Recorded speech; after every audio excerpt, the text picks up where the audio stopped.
ভিডিওটা সম্পূর্ণ বিনোদন হিসেবে বানানো, কেউ সিরিয়াসলি নেবেন না।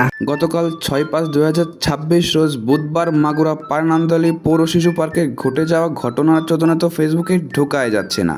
বিষয়টা একটু ব্যাখ্যা করবেন? আসলে পুরো কাহিনীটা আমিও জানি না, কিন্তু যতদূর শুনলাম আর বুঝলাম, এক খানকি মাগরি টানে পাবনা থেকে ছুটে এসে আরেক প্রেমিকের সাথে তুমুল যুদ্ধ এক যুবকের। মানেটা আমি ক্লিয়ার বুঝিয়ে দিই, এই হলো কাহিনীর নায়িকা ক্ষম, যার একটা প্রেমিক থাকা সত্ত্বেও মাগুরার বাইরে সে আরেকটা পটিয়েছে, কারণ এরকম খদের একটাই হয় না।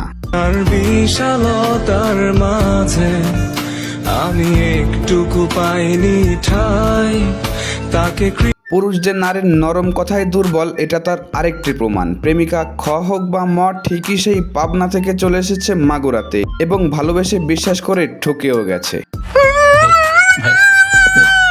এখন কিছু মেয়ে এসে বলবে পুরুষ স্বার্থপর, পুরুষই ঠকায়, কিন্তু নারী মায়ের জাতি হলেও ইতিহাস সাক্ষী পুরুষের ধ্বংসের পেছনে একমাত্র হাত নারীরই। সঠিক বলেছেন। কাহিনীর নায়িকার কথা না বললেই নয়, এই চেহারা দেখে মনে হয় ঘরে বর বাচ্চা আছে, তারপরও চোদনের খুব অভাব, তাই না?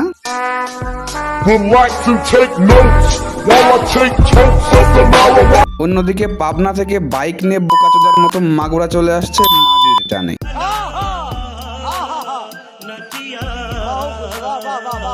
আরেক নায়কের বাসা নাকি মোহাম্মদপুর, কিন্তু আমার প্রশ্ন, এই মালকে খবর দিল কিটা? খবরটা যেই দিয়ে থাকুক, কাহিনীটা কিন্তু সুপার হিট। মজা আয়া। শেষে শুনলাম এক নায়ক যখন খকে নিয়ে পার্ক থেকে বের হয়ে যাচ্ছিল, ঠিক তখনই আরেক নায়ক গেটের সামনে থেকে বাইকের সাথে অ্যাক্সিডেন্ট করে দুই নায়কের মারামারি। वाह क्या सीन है। পুরো কাহিনীটা কেউ জেনে থাকলে আমাকে জানাবেন। ধন্যবাদ। আমারে মাফ করে দেন হুজুর, আমার ভুল হয়ে গেছে। সুতরাং পরবর্তী ভিডিও পেতে আমাদের পেজটাকে ফলো করুন এবং সাথেই থাকুন।